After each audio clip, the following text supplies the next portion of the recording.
നമസ്കാരം. റാഫ്റ്റോക്ക് ഫുട്ബോളിലേക്ക് ഏവർക്കും സ്വാഗതം. യുവേഫ ചാമ്പ്യൻസ് ലീഗിൽ PSG അവസ്ഥ പരിതാപകരമാവുകയാണ്. 5 റൗണ്ട് മത്സരങ്ങൾ കഴിയുമ്പോൾ അവർ 26-ാം സ്ഥാനത്ത്. ഇനി ലീഗ് ഫേസിൽ 3 റൗണ്ട് മത്സരങ്ങൾ കൂടിയേ ബാക്കിയുള്ളൂ എന്ന കാര്യം ഓർക്കണം. ആദ്യം 24 എത്തിയില്ലെങ്കിൽ പ്ലേ ഓഫ് പോലും കളിക്കാൻ പറ്റില്ല. അതാണ് സ്ഥിതി. ടോപ്പ് 8 എന്നുള്ളത് നോക്കുകയേ വേണ്ട. ഇന്നലെയും അവർ പൊട്ടി. ബയേൺ മ്യൂണിക്കിനോട് ഏകപക്ഷീയമായ ഒരു ഗോളിൻ്റെ തോൽവി. കിമ്മിൻ്റെ ഗോളാണ് ബയേണിനെ വിജയത്തിലേക്ക് കൊണ്ടുപോയത്.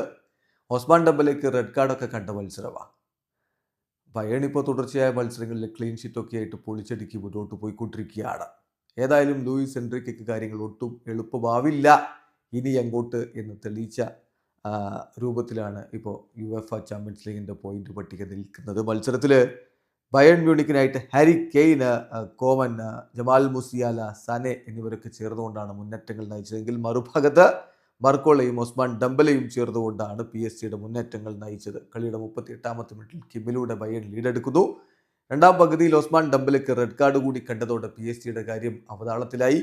ഒടുവിൽ മത്സരം അവർ ഏകപക്ഷീയമായ ഒരു ഗോളിന് പൊട്ടുകയും ചെയ്തു. തീർച്ചയായിട്ടും PSG ഇനി മുന്നോട്ട് പോവുക എന്നുള്ളത് ഒട്ടും എളുപ്പമല്ല എന്നുള്ളത് വ്യക്തമാവുകയാണ്. അതേസമയം ആഴ്സണൽ സ്പോർട്ടിങ്ങിനെ തകർത്ത് തരിപ്പണമാക്കിയത് 5-1. അതിൽ 5 വ്യത്യസ്ത ഗോൾ സ്കോറേഴ്സ് എന്നുള്ള കാര്യവും എടുത്തു പറയണം. 5-1 വിജയം അവർ നേടും. അവർക്ക് വേണ്ടി Gabriel Martinelli, Kai Havertz, Gabriel, Bukayo Saka, Trossard എന്നിവരൊക്കെ ഗോളടിച്ചു. 5 വ്യത്യസ്ത ഗോൾ സ്കോറേഴ്സ്.